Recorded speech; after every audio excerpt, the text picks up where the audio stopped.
ரொம்ப பரிதாபமாக நம்முடைய கோயம்புத்தூரை சேர்ந்த ராமலிங்கம் செட்டியார் என்பவர் அது அரசமைப்பு சட்ட உறுப்பினர். பின்னாடி 52 அன்னபோஸ்டா கூட காங்கிரஸ் சார்பில் நாடாளுமன்ற உறுப்பினராக இருந்தார். அவரை பற்றி நிறைய பேருக்கு தெரியல. நீங்கள் அரசமைப்பு அவையில் அந்த அவையில் நடந்த விவாதத்தை எடுத்து பார்த்தீங்கன்னா இந்த ராமலிங்கம் செட்டியார் கதறுகிறார். நான் டெல்லியில் இந்த விவாதத்திற்காக நான் டெல்லியில் வந்து இறங்குகிறேன். ஒரு அந்நிய நாட்டில் இருப்பது போல நான் உணர்கிறேன். என்னையும் அவர்கள் அப்படித்தான் கருதுகிறார்கள். காந்தி சொல்லிவிட்டார் என்பதற்காக இந்தியாவை ஒரு தேசமாக ஏற்றுக்கொண்டிருக்கிறேன். மற்றபடி எனக்கும் இதற்கு சம்பந்தம் கிடையாது எழுதுகிறார். அந்த அவையில் பேசுகிறார். நீங்கள் பேசுகிற மொழியும் என்னுடைய பேசுகிற மொழியும் வேறு வேறு.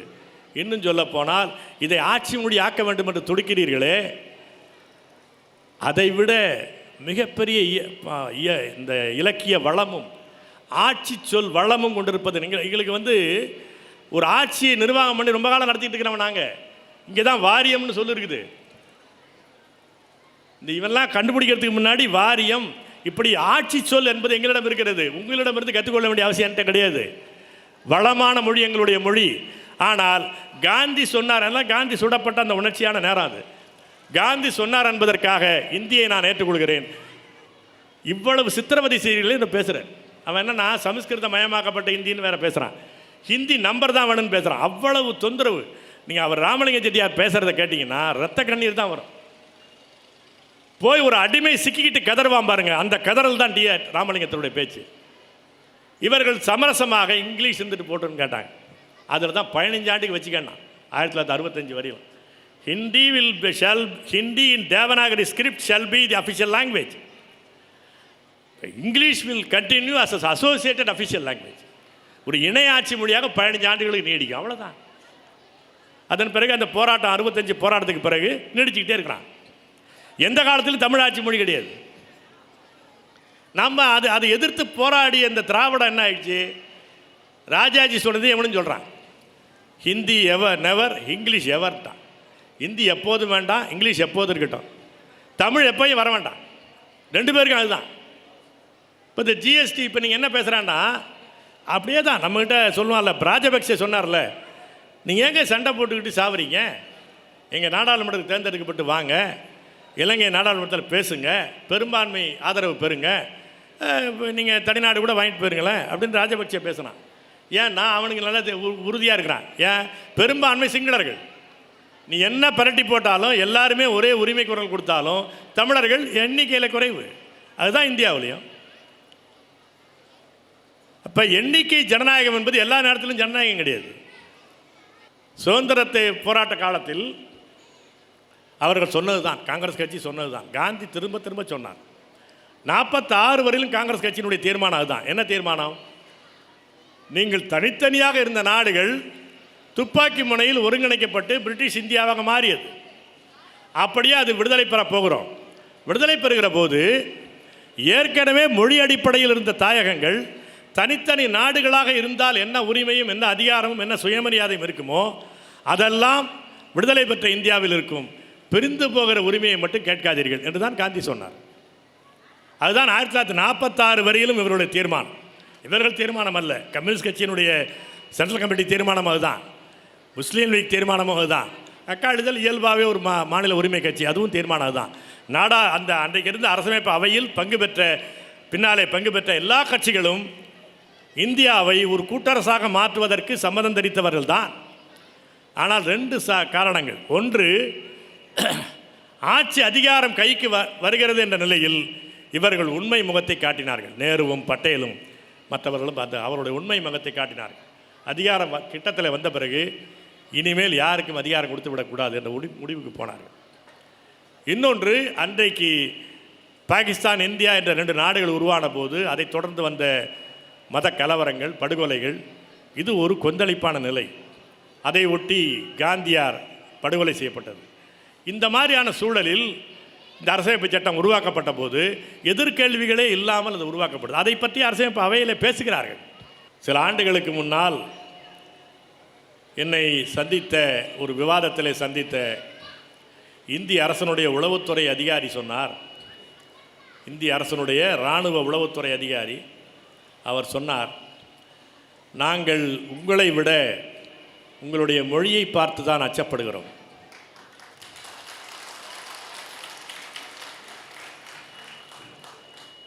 Your language is self a social force என்று சொன்னார். இந்த மொழி, உங்களுடைய மொழி இருக்கிறதே, வேறு எந்த மொழியையும் விட இது சமூகத்தை இயக்கி தள்ளி கொண்டிருக்கிற ஒரு ஆற்றல், ஒரு கடவுள் போல. இதற்கு ஒரு உருவம் கிடையாது. ஆனால் இந்த மொழி, இந்த இனத்தில் எவனாவது தூங்கினால் அவனை தூங்க விடாமல் தட்டி எழுப்பக்கூடிய ஆற்றல் அந்த மொழிக்கு உண்டு. அதனால்தான் நம்மை கண்டு அச்சப்படுகிறார்கள், நம்மை சந்தேக பட்டியலில் தொடர்ந்து வைத்துக் கொண்டிருக்கிறார்கள். இந்தியாவோடு நாம் இணைந்திருப்பது என்பது ஒரு தற்செயலான நிகழ்ச்சி. It's historical accident. நம்முடைய விருப்பம் அல்ல. நம்முடைய விருப்பத்தை எவனும் கேட்டதும் கிடையாது. சரி, ஒரு வரலாற்றில் நிகழ்ந்து விட்டது. நிகழ்ந்து விட்டதற்கு பிறகு ஒரு சமநிலை வந்துவிட்டால் தொடர்ந்து போகலாம். எவ்வளவு தூரம் போகிறதோ அவ்வளோ தூரம் போகலாம். ஆனால் ஆரியத்தினுடைய அரசியல் கட்டமைப்பாக இந்தியா இருக்கிறது என்பதனாலே தான் ஆரியத்தினுடைய இயல்பான குணம், இது inborn nature, it's an inborn nature of Aryanism. அது ஒரு சில இனங்களுக்கு சில தன்மையான இயல்பான தன்மைகள் இருக்கும். இந்த ஆரிய இனம், அதனுடைய மொழி சமஸ்கிருதம், சேர்ந்தாரை கொல்லி, சேர்ந்தாரை வளப்படுத்துவதல்ல, சேர்ந்தவர்களை உயர்த்தி விடுவதல்ல. அதனுடைய இயல்பே அதுதான். அது ஏதோ ஒரு காழ்ப்புணர்ச்சியிலே சொல்வதல்ல. ஒரு நிதானமாக ஆரிய இனத்தினுடைய செயல்பாட்டை ஆராய்ந்து பார்த்தால் எவரும் அந்த முடிவுக்குத்தான் வருவார்கள். அந்த ஆரிய இனத்தின் நவீன கால வடிவமாக இந்தியா என்ற கட்டமைப்பு இருக்கிறது. அந்த இந்தியா என்ற கட்டமைப்பை ஒரு சட்ட வழியில் நிலைப்படுத்தி கொடுப்பது இந்த இந்திய அரசமைப்பு சட்டம். எனவே அந்த இந்திய அரசமைப்பு சட்டத்தில் ஒரு அடித்தளத்திலிருந்து குறுக்கீடு செய்யாமல், அதை மாற்றி அமைக்காமல் இது சமநிலையில் இருக்க முடியாது. குறிப்பாக தமிழர்களுக்கான வாழ்க்கை இதில் உறுதிப்படாது. இந்த அடிப்படை ஒரு அடிப்படையான ஒரு இன இயங்கியல், ஐடென்டிட்டி டைனமிக்ஸ். இது யாரும் சொல்லி வருவதல்ல, இயல்பாக வருவது. அந்த அடிப்படையில் தான் அந்த இயல்பை மீட்பதற்கான முயற்சியாக இந்த கூட்டரசு கோட்பாடு மாநாட்டை நாம் வைத்திருக்கிறோம். இந்திய அரசமைப்பு சட்டத்தில் கூட்டாட்சி என்று பல பேர் சொல்லிக் கொண்டிருந்தாலும் கூட, கூட்டாட்சி என்று இதை செய்தவர்களிலே சில பேர் சொல்லிக் கொண்டிருந்தாலும் கூட, இது கூட்டாட்சி அல்ல, இது கூட்டரசு அல்ல. இது கூட்டாட்சி இல்லை என்று யாரிடமும் போய் கேட்க வேண்டியதில்லை. அம்பேத்கரே சொல்லுகிறார். இந்திய அரசமைப்பு சட்டத்தை பற்றி விவாதம் வருகிற போது அவனுக்கு முன்னால் இருந்தது என்ன? இந்த கருத்தரங்கில் நம்முடைய மகளிர் ஆயத்தினுடைய பொதுச் செயலாளர் செந்தமிழ் செல்வி சொன்னது போல, அது கட் அண்ட் பேஸ்ட்டு. 1935ஆம் ஆண்டினுடைய கவர்மெண்ட் ஆஃப் இந்தியா ஆக்டினுடைய பல்வேறு பிரிவுகள், பெரும்பாலான பிரிவுகள் கட் அண்ட் பேஸ்ட் அப்படியே தான். ராணி என்பதற்கு பதிலாக குடியரசுத் தலைவர் என்று இருக்கும், அவ்வளோதான். அதை யாரும் மறுக்கவில்லை. அதை அரசமைப்பு சட்டத்தில் அவையிலே பேசுகிற போது கூட அம்பேத்கர் சொல்லுகிறார், ஆமாம், நம்முடைய அரசமைப்பு சட்டம் மிக பெரிதும் 1935ஆம் ஆண்டு இந்திய அரசு சட்டத்தை ஒத்திருப்பது என்று அவர் சொல்லுகிறார். அதில் கூட அவன் கூட்டாட்சி என்று சொல்லியிருந்தான், ஃபெடரேஷன் என்று சொன்னான். இதை குறிப்பிட்டு அரசமைப்பு அவையிலே கேட்கிறார்கள், நீங்கள் யூனியன் ஆஃப் இந்தியா என்று சொல்லுகிறீர்கள், இந்திய ஒன்றியம் என்கிறீர்கள். இப்போ இந்த இந்திய ஒன்றியம், அந்த ஒன்றியம்னு சொல்லிட்டாலே ஆகப்பெரிய புரட்சி பண்ணிட்டார் ஸ்டாலின் கைத்தட்டிட்டு இருக்கிறான். இந்த ஒன்றியம்ங்கிறதே ஒன்றுக்கு ஆகாது. இதை அரசமைப்பு சட்டத்தின் அவையிலேயே பேசுகிறார்கள். நீங்கள் சோவியத் ஒன்றியம் என்று சொன்னான் என்றால் அவன் கான்ஃபெடரேஷனை சொன்னான். அங்கே இருக்கிற ஒவ்வொரு குடியரசும் பிரிந்து போகிற உரிமையோடு இருந்தது.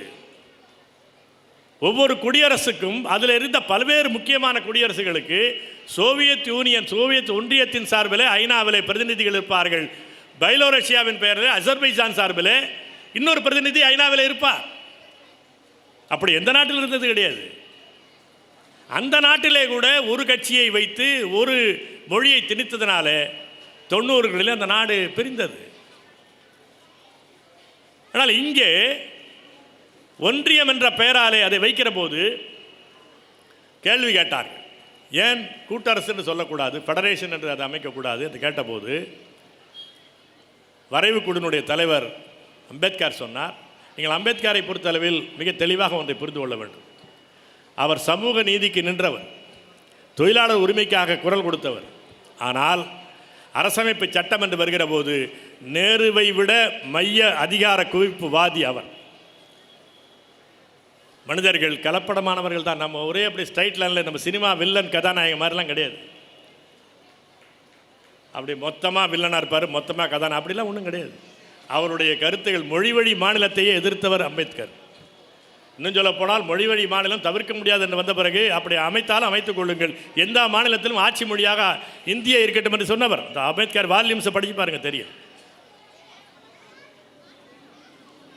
அவர் சொன்னார், ஏன் ஒன்றியம் என்று சொல்லுகிறோம் என்று சொன்னால், இது அமெரிக்காவை போலவோ கனடாவை போலவோ சுவிட்சர்லாந்தை போலவோ இன்னும் ஏன் ஆஸ்திரேலியாவை போலவோ இது ஒரு கூட்டரசு அல்ல. It's not a federation. Federation என்பதனுடைய சொல்லாடல் எப்படி? ஃபோடஸ் என்ற லத்தீன் சொல்லிலிருந்து ஃபெடரேட், ஃபெடரேஷன் என்பது ஆங்கில சொற்கள் வருகிறது. இந்த ஃபோடஸ் என்பதனுடைய பொருள் என்ன? தனித்தனியாக இருந்தவர்கள் தங்கள் விருப்பத்தின் பேரில் சேர்பவர்கள், கூட்டு சேர்பவர்கள், அவர்கள் தான் ஃபோடஸ். அந்த செயலுக்கு பேர் தான் ஃபோடஸ் என்று பெயர். ஒன்றிணைவது, ஒன்று கூடுவது, அதனுடைய அடியாகத்தான் ஃபெடரேஷன், ஃபெடரேட்டிங் என்பது வந்தது.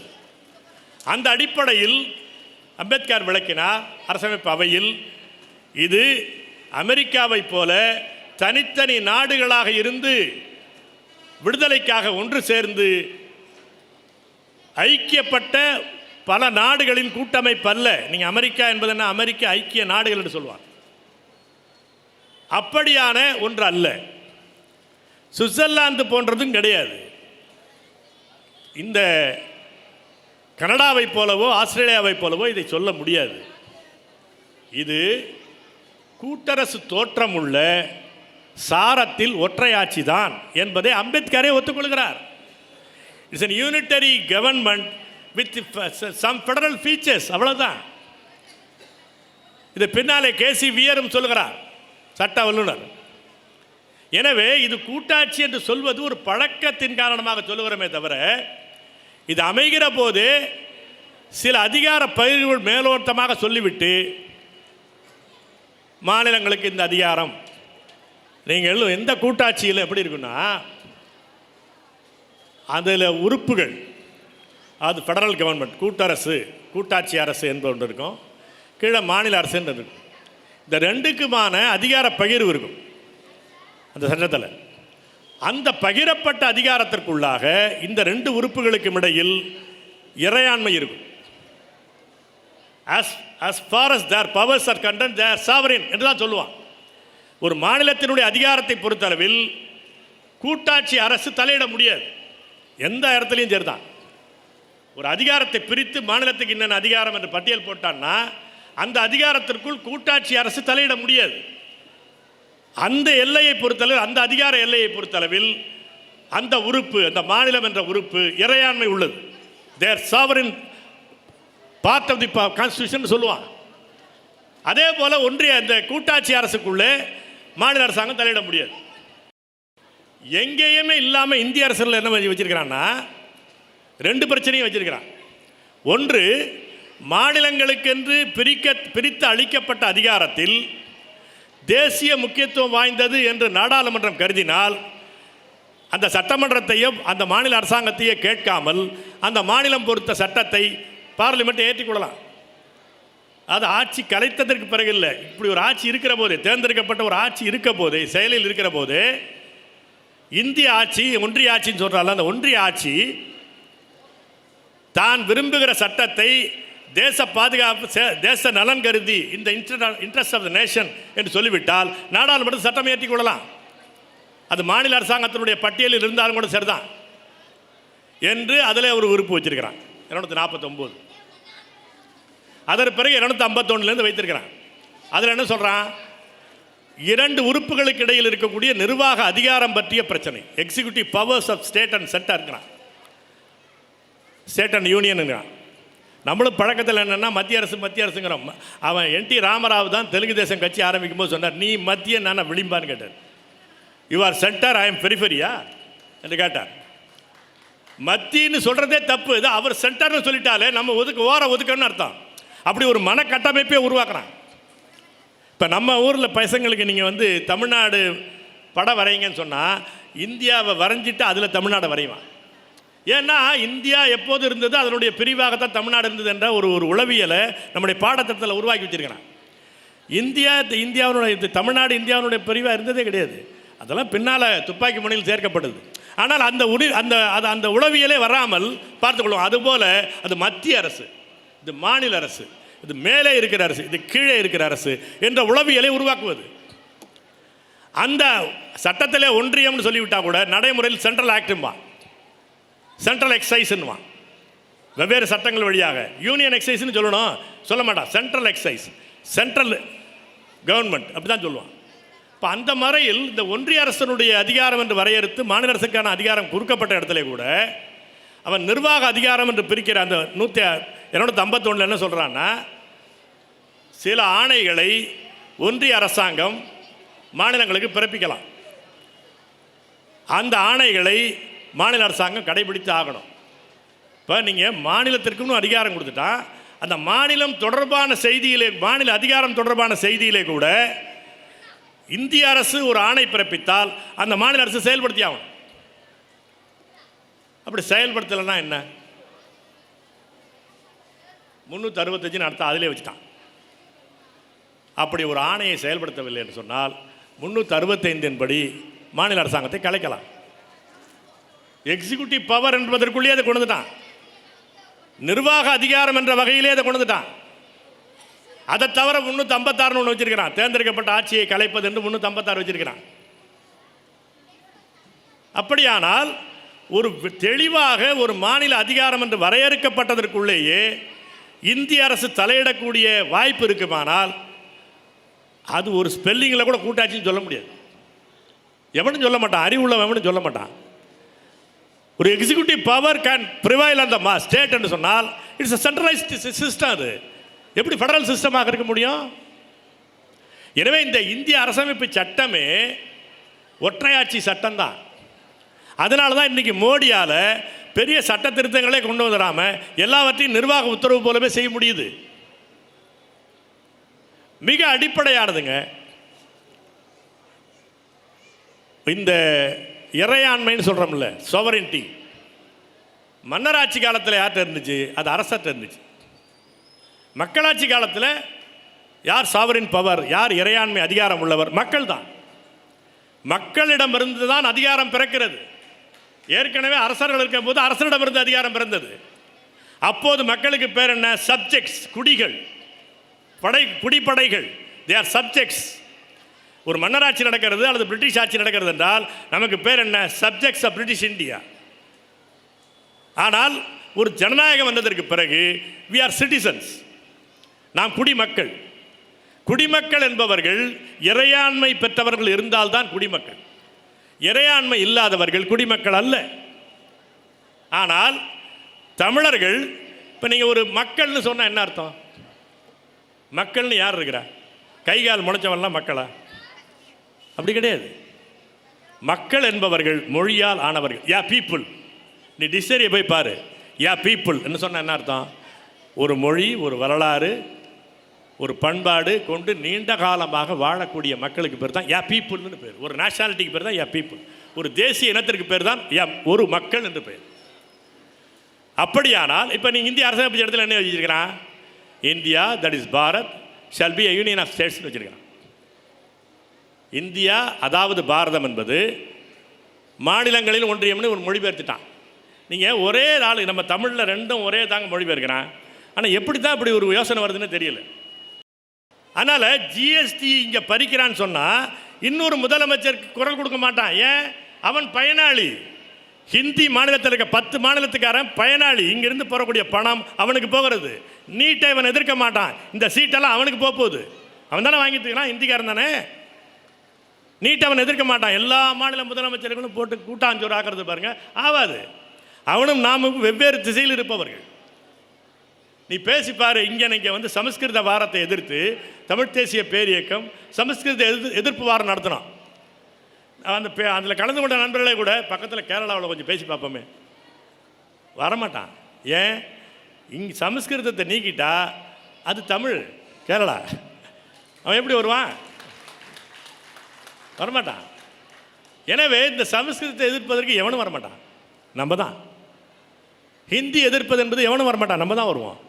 கொஞ்சம் பேர் பேச அந்த பங்களா இவங்கெல்லாம் கொஞ்சம் இப்போ ஏற்றுட்டுருக்கிறாங்க. இது என்ன காரணம் என்றால், இந்த நிலை என்பது ஒரு வித்தியாசமான நிலை. இது நம்முடைய தொடர்ச்சியான வரலாறு, ஆரியத்தோடு மோதி மோதி நம்முடைய உரிமையை நிலைநாட்டிய வரலாறு. அந்த அடிப்படையில் தான் நாம் இன்றைக்கு இருக்கிற சூழலில் ஒரு சமநிலை மன்றமாக நாடாளுமன்றத்தை மாற்றுவது, சம அதிகாரம் உள்ளதாக ஒன்றியத்தை மாற்றுவது, இந்த கூட்டரசை மாற்றுவது என்ற வகையில் வந்தால், தமிழ் இனம் தமிழ் தேசம் அவனுக்கெல்லாம் மொழிபெயர் தேயம் என்று தெளிவானவன் தமிழர்கள். ஒன்ன மாதிரியான அந்த சின்ன எல்கேஜி பசங்க இல்லை தமிழர்கள். நீ அதை வச்சுக்கிட்டு அதை தேசம்னு சொன்னால் அதுதான் அரசமைப்பு சட்டப்படி நடந்துக்கிறது. தமிழ் தேசம்னு சொல்லிட்டா அது பிரிவினைவாதம், பிராந்தியவாதம், சட்ட விரோதம் எல்லாம் பேசுகிறான். இப்போ இன்னொன்று வச்சிருக்கிறான். இப்போ நீங்கள் வந்து எதுக்கு சொல்ல வரேன்னா, இது மாநிலம் அல்ல, இனத்தாயகம். இந்தியா ஒரு தேசம் அல்ல, ஆனால் நான் ஒரு தேசம். இந்தியா ஒரு தேசம் அல்ல, நான் ஒரு தேசம். ஏனென்றால் இது இனத்தினுடைய தாயகம். இது நேஷனல் ஹோம்லேண்ட். தமிழ் தேசிய இனத்தினுடைய ஒரு வரலாற்று புகழ் வாய்ந்த வரலாற்று வழியில் வந்த நம்முடைய இது it's not land, it's a homeland. இது ஒரு நிலம் அல்ல, இது ஒரு துண்டு நிலம் அல்ல, இது ஒரு தாய் நிலம், இது ஒரு தாய் நாடு. எனவே இதனுடைய மொழியை, இதனுடைய தாயகத்தை எங்கே உத்தரவாதப்படுத்துகிறானோ, உறுதிப்படுத்துகிறானோ, அங்கே தான் கூட்டாட்சி இருக்கிறது என்று பொருள். இந்த ரெண்டையும் அடிச்சிங்க. இந்தியாவினுடைய ஆட்சி மொழியாக தமிழர்களுடைய மொழி இல்லை. அப்படியானால் இந்தியா என்னுடையது இல்லை. அடுத்தது என்ன வர்றான்? இது நீண்ட காலமாக இதுதான் தமிழ் நிலம், தமிழ் கூறும் நல்லுலகம், தமிழ்நாடு, தமிழகம் என்று பல பெயராலே அழைக்கப்பட்டிருக்கிறது. இது ஒரு தாயகம். இந்த தாயகத்தை எப்படி வேண்டுமானாலும் கூறு போடலாம். ரெண்டாக பிரிக்கலாம், மூன்றாக பிரிக்கலாம், நாலாக பிரிக்கலாம், ஒன்றிய பிரதேசமாக மாற்றலாம், அல்லது இந்த மாநிலமே இல்லாமல் வேறு வேறு மாநிலத்தோடு இணைத்து விடலாம். எல்லாவற்றையும் ஆர்டிகிள் 3 அரசியலமைப்பு சட்டத்தினுடைய உறுப்பு 3 சொல்கிறான். நாடாளுமன்றம் நினைத்தால் ஒரு மாநிலத்தை 2ஆக 3ஆக பிரிக்கலாம், அந்த மாநிலத்தினுடைய பெயரை மாற்றலாம், அல்லது அந்த மாநிலமே இல்லாமல் மற்ற மாநிலத்தோடு இணைத்தல். எல்லா வார்த்தையும் இருக்குது, நான் சொல்கிறேன் கேட்டுங்க. நீங்கள் ஆர்டிகிள் 3 போய் படிச்சுப்பார். வளைக்கலாம், திரிக்கலாம், உடைக்கலாம், எல்லாம் வச்சுருக்கலாம் அதில். அதுதானே காஷ்மீரில் நடந்தது. இந்த சட்டமன்றத்தை கேட்க வேண்டிய அவசியம் கிடையாது. அப்படியானால் உன்னுடைய மொழி ஆட்சி மொழி இல்லை, உன்னுடைய தாயகத்திற்கு உத்தரவாதம் கிடையாது, உன்னுடைய அதிகாரம் என்று அவன் கொடுத்திருப்பதிலே அவன் தலையிடுவான். அவன் உத்தரவு போட்டால் நீ செயல்படுத்தியாக வேண்டும். அதில் என்ன அளவுக்கு போயிட்டான்? இந்தி தான் இந்தியாவின் ஆட்சி மொழி. இப்போ நம்ம அரசியலமைப்பு சட்டத்தில் என்ன சண்டை நடந்துச்சுன்னா, இப்போ இந்த ஜிஎஸ்டி இப்போ நீங்கள் என்ன பேசுகிறான்னா, அப்படியே தான் நம்மகிட்ட சொல்லுவான்ல, ராஜபக்சே சொன்னார்ல, நீங்கள் ஏங்க சண்டை போட்டுக்கிட்டு சாவுறீங்க, எங்கள் நாடாளுமன்றத்துக்கு தேர்ந்தெடுக்கப்பட்டு வாங்க, இலங்கை நாடாளுமன்றத்தில் பேசுங்க, பெரும்பான்மை ஆதரவு பெறுங்க, நீங்கள் தனிநாடு கூட வாங்கிட்டு போயிருங்களேன் அப்படின்னு ராஜபக்சே பேசினான். ஏன்னா அவனுக்கு நல்லா உறுதியாக இருக்கிறான். ஏன்? பெரும்பான்மை சிங்களர்கள். நீ என்ன பரட்டி போட்டாலும், எல்லாருமே ஒரே உரிமை குரல் கொடுத்தாலும் தமிழர்கள் எண்ணிக்கையில் குறைவு. அதுதான் இந்தியாவிலையும். அப்போ எண்ணிக்கை ஜனநாயகம் என்பது எல்லா நேரத்திலும் ஜனநாயகம் கிடையாது. சுதந்திரத்தை போராட்ட காலத்தில் அவர்கள் சொன்னது தான், காங்கிரஸ் கட்சி சொன்னது தான், காந்தி திரும்ப திரும்ப சொன்னார். 46 வரையிலும் காங்கிரஸ் கட்சியினுடைய தீர்மானம் அதுதான். என்ன தீர்மானம்? நீங்கள் தனித்தனியாக இருந்த நாடுகள் துப்பாக்கி முனையில் ஒருங்கிணைக்கப்பட்டு பிரிட்டிஷ் இந்தியாவாக மாறியது. அப்படியே அது விடுதலை பெற போகிறோம். விடுதலை பெறுகிற போது ஏற்கனவே மொழி அடிப்படையில் இருந்த தாயகங்கள் தனித்தனி நாடுகளாக இருந்தால் என்ன உரிமையும், என்ன அதிகாரமும், என்ன சுயமரியாதையும் இருக்குமோ, அதெல்லாம் விடுதலை பெற்ற இந்தியாவில் இருக்கும். பிரிந்து போகிற உரிமையை மட்டும் கேட்காதீர்கள் என்று தான் காந்தி சொன்னார். அதுதான் 1946 வரையிலும் இவருடைய தீர்மானம். இவர்கள் தீர்மானம் அல்ல, கம்யூனிஸ்ட் கட்சியினுடைய சென்ட்ரல் கமிட்டி தீர்மானம் அதுதான், முஸ்லீம் லீக் தீர்மானமும் அதுதான், அக்காடுதல் இயல்பாகவே ஒரு மாநில உரிமை கட்சி அதுவும் தீர்மானம் அதுதான். நாடா அந்த அன்றைக்கு இருந்த அரசமைப்பு அவையில் பின்னாலே பங்கு பெற்ற எல்லா கட்சிகளும் இந்தியாவை ஒரு கூட்டரசாக மாற்றுவதற்கு சம்மதம் தெரிவித்தவர்கள் தான். ஆனால் 2 காரணங்கள். ஒன்று, ஆட்சி அதிகாரம் கைக்கு வருகிறது என்ற நிலையில் இவர்கள் உண்மை முகத்தை காட்டினார்கள். நேருவும் பட்டேலும் மற்றவர்களும் அவருடைய உண்மை முகத்தை காட்டினார்கள். அதிகாரம் கிட்டத்தில் வந்த பிறகு இனிமேல் யாருக்கும் அதிகாரம் கொடுத்து விடக்கூடாது என்ற முடிவுக்கு போனார்கள். இன்னொன்று, அன்றைக்கு பாகிஸ்தான் இந்தியா என்ற 2 நாடுகள் உருவான போது அதை தொடர்ந்து வந்த மத கலவரங்கள், படுகொலைகள், இது ஒரு கொந்தளிப்பான நிலை. அதை ஒட்டி காந்தியார் படுகொலை செய்யப்பட்டது. இந்த மாதிரியான சூழலில் இந்த அரசமைப்பு சட்டம் உருவாக்கப்பட்ட போது எதிர்கேள்விகளே இல்லாமல் அது உருவாக்கப்பட்டது. அதை பற்றி அரசமைப்பு அவையில் பேசுகிறார்கள். நாம் இப்படி உணர்ச்சி கொந்தளிப்பான நிலையில் இருக்கிறோம். ஒன்று. இரண்டாவது, நாம் வயது வந்தோர் வாக்குரிமை அடிப்படையில் தேர்வு செய்யப்பட்டவர்கள் அல்ல. ஒரு 14% மக்களுடைய வாக்குகளை பெற்றுத்தான் நாம் வந்திருக்கிறோம். எனவே நாம் உண்மையான பிரதிநிதிகளும் அல்ல, நம்முடைய இன்றைய மனநிலை உண்மையான மனநிலையும் இல்லை. எனவே எதிர்காலத்தில் அதை திருத்துவதற்கு ஏற்றாற் போல இந்த சட்டத்தை உருவாக்க வேண்டும் என்று அதிலேயே பேசியிருக்கிறார்கள். அதைத்தான் இப்போது கேட்கிறோம். நீங்கள் இந்த படை பாதுகாப்பு, நாணய அச்சடிப்பு, அனைத்து இந்திய தகவல் தொடர்பு, இந்த வெளியுறவிலே கூட ஒரு பகுதி என்பது நம்முடைய மொழி இனத்திற்கு வேண்டும். அதெல்லாம் பிறகு பேசலாம். இந்த மாதிரியான சில அதிகாரங்களை தவிர மற்ற அதிகாரங்கள் அனைத்தும் மாநிலங்களுக்குத்தான் இருக்க வேண்டும். நீ இந்தியாவை பாரத் என்று அழைக்கக்கூடாது, மாநிலம் என்று எங்களை அழைக்கக்கூடாது, எங்களை இனத்தாயகம் என்று அழைக்க வேண்டும், உன்னை இந்திய துணைக்கண்டம் அழைக்க வேண்டும். இந்த பாரத்துக்கிறதெல்லாம் ஒன்றும் கிடையாது. பாரத் என்பதெல்லாம் புராணத்தில் ஐயர் சொல்கிற மந்திரத்தில் இருக்குது. இதுக்கு நமக்கு சம்மந்தம் கிடையாது. அதே போல் நம்முடைய மொழி ஆட்சி மொழியாக இருக்க வேண்டும். இந்த வரி உரிமையெல்லாம் நம்ம இது சில பேருக்கு புதுசாக தெரியும். அப்படி சொன்னால் இன்னும் அதிரடியாக சொல்கிறோம், அப்படிலாம் கிடையாது. வரி விதித்து வசூலிக்கிற முழு அதிகாரமும் தேசிய இன தாயகத்திற்கு வேண்டும்.